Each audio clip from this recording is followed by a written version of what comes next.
নমস্কার। আপনাদের সকলকে আন্তরিক অভিনন্দন জানাই অনেক অনেক ভালোবাসা।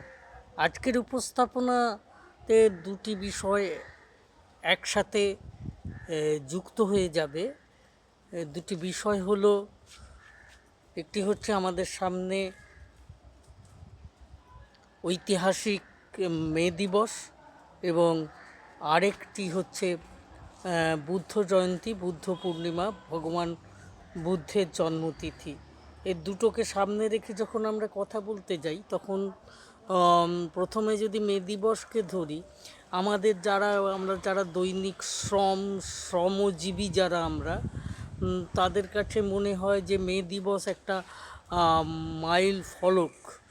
কেন মাইল ফলক না, এটাকে ধরেই আজও আমাদের মজুরির আন্দোলন, আজ কাজের ঘন্টার আন্দোলন, সবই এটাকে কেন্দ্র করেই গড়ে ওঠে। এটাকেই স্মরণ রাখি, কিংফিশার এঞ্জেলদের শহীদকে স্মরণ করে আমরা আজও উজ্জীবিত হই, অনুপ্রাণিত হই।